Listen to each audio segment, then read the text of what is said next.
being passed either side. We have to do something different. I can't stay here. Our best opportunity is make this to the end. Good job, I have to say. Very good job. I would have thought, eh? We saw a strategy masterclass from Lando Norris and McLaren on Sunday at Spa on a day where Oscar Piastri crashed out at the first corner. It looked for a while like McLaren might not score anything, but starting 7th, finishing 7th, where was the brilliance, Bernie Collins? Well, just with that, it's hard to see, but at the end of the second stint, Norris was actually running in P16. So that final stint, he managed to go from P16 to P7. So 9 positions gained through one big pit stop call, a great final stint, and a fundamentally amazing strategy. A brilliant call from what I could see. Huge. That's what I call a strategy save, and I say it warrants a deeper dive into the numbers.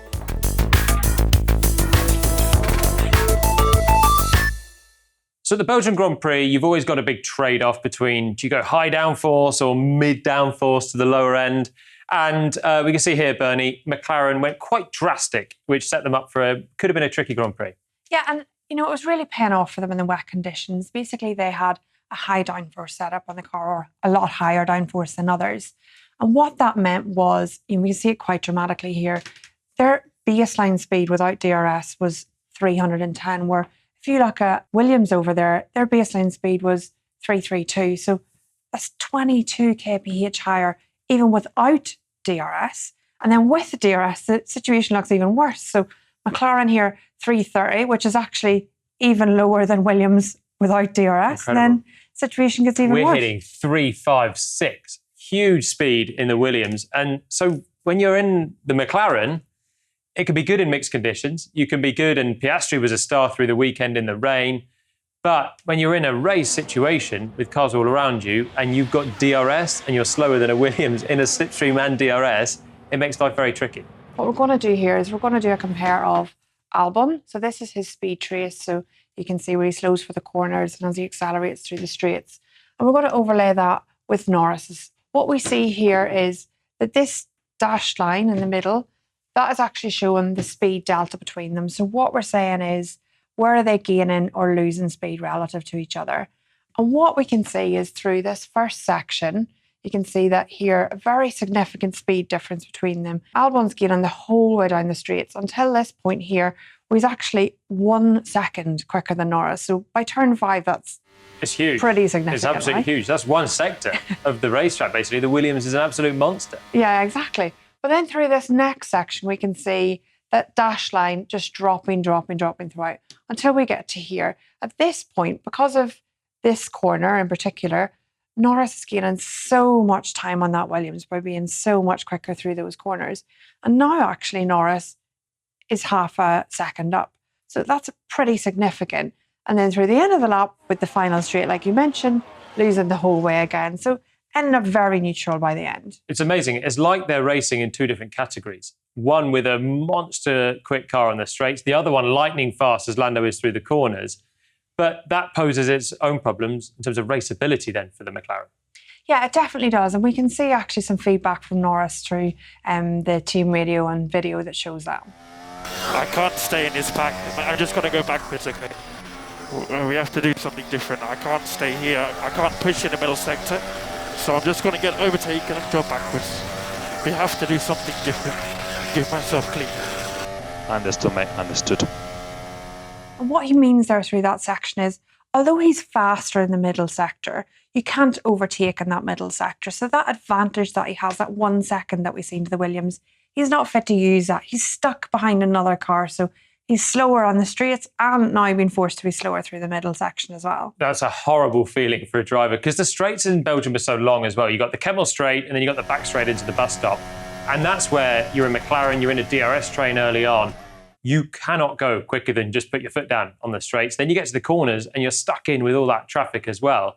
And you just feel like a sitting duck. So early on in the Grand Prix, Lando in a McLaren that's been fighting for podiums the last couple of races, is now fighting with sort of back-marking cars.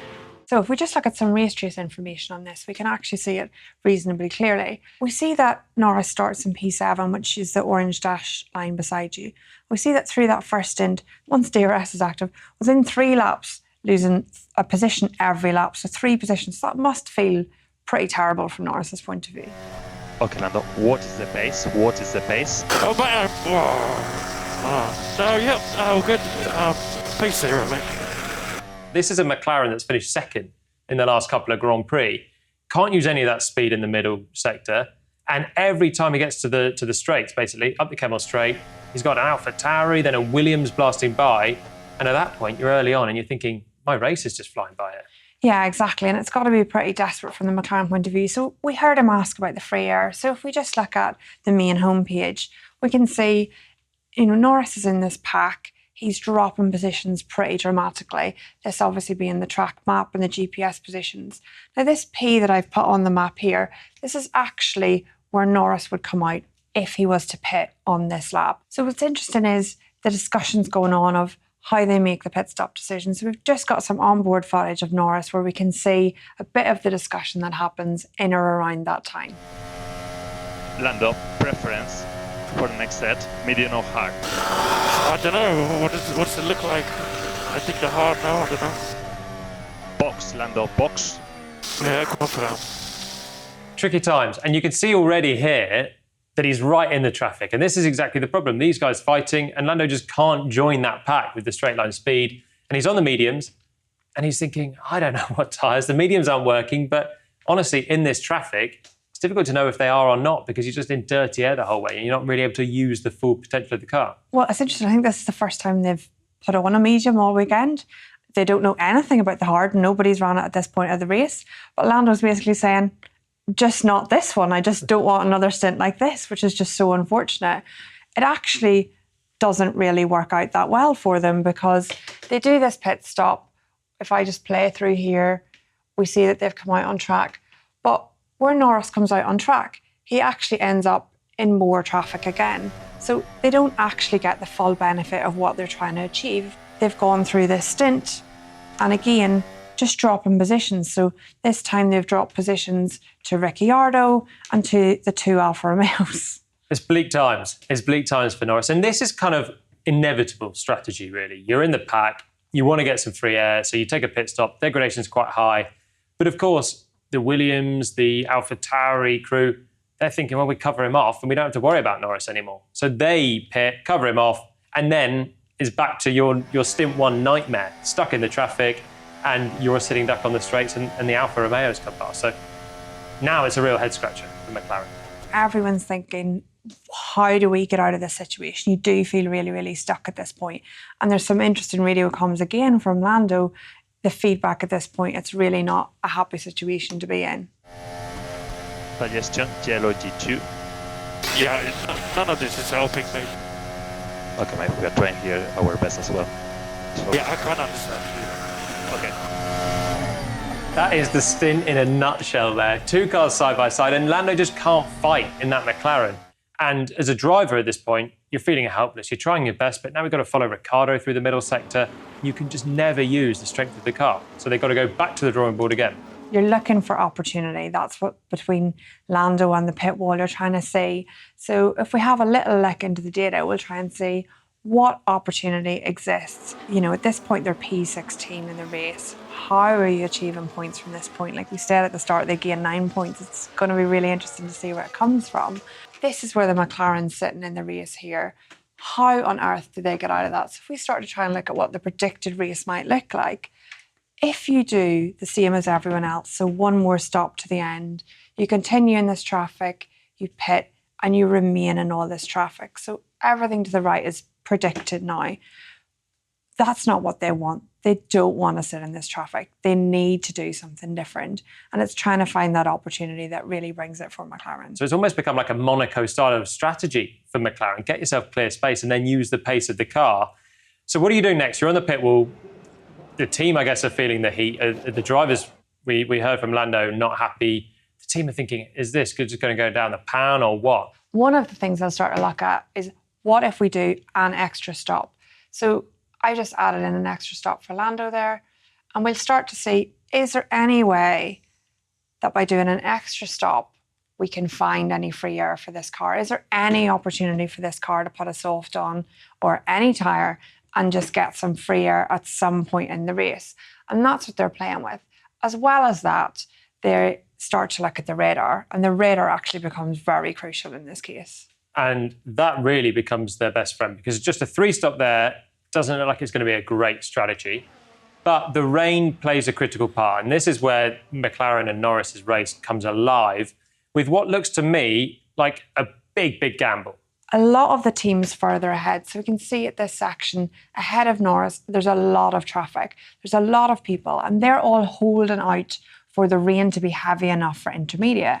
Whereas the information that McLaren were looking at in the pit wall was saying, if we get a fresh set of tyres on, that fresh set of tyres is going to be fast enough that we can make it through the rain with that high downforce car. And it's fair to say, they've also got nothing to lose at this point. The first couple of stints have been so bad for McLaren. They're now fighting right at the back of the field. The rain starts to fall. They've got to be proactive, like they had to be on the first stint. And this time, no one covers them off because everyone else is waiting for the Inter. So it is the magic for McLaren's race. It is so brilliant. And, you know, even I was sitting at home watching, why are they stopping just before the rain comes? Yeah. It's a big risk. So as we play this forward now, you can see that at this point, Lando has boxed. He's on these fresh tyres, and nobody stops until significant number of laps later when people realise the rain isn't actually going to be as hard as they feared. So it's getting quite slippery. You're thinking, do I pit for a set of slicks now? And which is exactly where Fernando Alonso went wrong in Monaco. Or do you just wait and see if it goes to Inter? So everyone's doing the sensible approach. Lando's gone for the slicks. They've gone for the risky approach. And the genius of it is no one's going to follow them. So unlike the first stop, people aren't covering them off. And unlike the first stop, the gain is huge because you bolt on a new set of softs in slippy conditions. You find your free air. You've got a McLaren that's good in these conditions as well. And that is where you get a super undercut. So if we just look at the lap time graph, we can add a little bit of information to what you're saying there. So if we just quickly look at, if we just pull in Norris, and if we pull in race leader Verstappen, this section, this is just a pure lap time graph, higher up being slower lap time. We can see that at this point, after Lando puts on the new soft tyre, actually here, he's doing a 51.75. Verstappen's doing a 55.73, so 4 seconds slower. It's that significant time that Lando is gaining through that section of the race. It's really quite impressive what he's fit to gain there. But no one wants to do the same. And people are looking at this, surely, but they're thinking if we do that and then it rains more, we're going to need 2 stops in 2 laps. So they don't want to cover him off. So this is where it's really working. The problem now for McLaren is what do you do next? Because they get track position, but then it's a really long run on the soft tyre to get to the end. This is what they're looking at. They're looking at this nice long stint. Remember, this line is where we are in the race and the rest is just predicted. If they box again, this is actually predicting they come out in P15. There's no points for that. So, and we know that this section with any of the traffic, it would be very difficult for them to overtake. What we were predicting the soft to do at this stage was what you can see sort of Russell doing here. So a really long stint on the soft, just really dropping off. So that's what McLaren are trying to avoid. And if we just switch back to some video, there's some nice radio comms that covers it off. For your awareness, we are currently P7.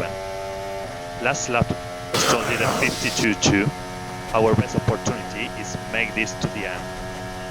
They don't want to make another pit stop because then they'll have to do some overtaking, and this car is not designed to do overtaking. The good thing for them is Stroll is on a similar tyre behind, so he's not making huge progress there. Yeah, so Stroll was actually one of the first people to sort of mirror their strategy. He stopped 3 laps later, fitted a soft tyre, looked like he was on a 1-stop trying to make it to the end. So they're managing the gap to Lance in order to say, he is your sort of rear gunner, really. He might be harder for others to overtake. If we can just match his lap time, stay ahead, manage the tyres, get to the end, P7 is the goal. And that's incredible, having been P16 a few laps earlier. Yeah, and it's easier said than done. They were on it very early, just thinking, let's just eke this out to the end. But the degradation was quite high in Spa. This is the soft tyre that was giving up the easiest. But this is where the skill of the driver now comes in. The engineers just giving him the information, and you know the gap to Stroll, you know the pace that Stroll's doing. Don't go and kill the tyres too early, because then you do fall into the big degradation. So Lando, he knows the pace he's got to do. He's got to be driving silky smooth as he can to try and keep it alive. And he did it. A big haul of points on a day where they probably shouldn't have had anything. Yeah, and I think with the traffic that you've seen at Spa, exactly like you say, it was a backwards race for them. They were just, falling off the charts in terms of to make it all the way to P16 without having done anything necessarily wrong strategically. And then to be fit to turn it around, they must have been really happy at the pit wall by the end of the race. Thanks, Bernie, for that. Great insight as ever. And we'll be back for one more strategy session before the end of the year. But we'll leave you with a very happy Lando Norris. Good job, I have to say. Very good job. You extracted the most we had today. Oh, I would have thought, eh? Well done. Nice comeback. Not an ideal weekend, but still some good points, so thank you very much. Exactly, mate. Damage imitation. Well done.